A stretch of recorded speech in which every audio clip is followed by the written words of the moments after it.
দুবাইয়ের Jio world convention সেন্টারে শেষ হয়েছে উপমহাদেশের সবচেয়ে বড় কসমেটিক প্রদর্শনী কসমোপ্রফ ইন্ডিয়া 2025। 4 থেকে 6 ডিসেম্বর পর্যন্ত চলা প্রদর্শনীতে প্রথমবারের মতো বিদেশি ব্র্যান্ড হিসেবে বাংলাদেশে উৎপাদিত পণ্য প্রদর্শন করেছে রিমার্ক এইচপি লিমিটেড, যেটি যুক্তরাষ্ট্রের রিমার্ক এলএলসির অ্যাফিলিয়েটেড প্রতিষ্ঠান। প্রদর্শনীর 2 দিনেই রিমার্কের স্টলে দেখা গেছে দর্শনার্থীদের উপচে পড়া ভিড়।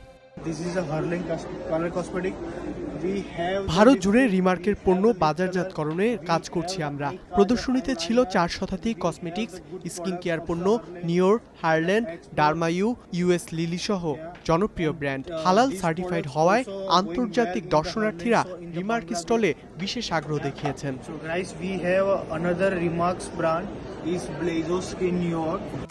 বাংলাদেশে তৈরি রিমার্কের পণ্য ইতোমধ্যে থাইল্যান্ড, মালয়েশিয়া ও মধ্যপ্রাচ্যের কয়েকটি দেশে রপ্তানি শুরু করেছে। কসমোপ্রফ প্রদর্শনীতে অংশগ্রহণ নতুন রপ্তানি আদেশ আনার পাশাপাশি বাংলাদেশি কসমেটিক শিল্পকে অন্য এক উচ্চতায় নিয়ে যাবে বলে মনে করছে remark HB limited. Roksana Rimi, star news.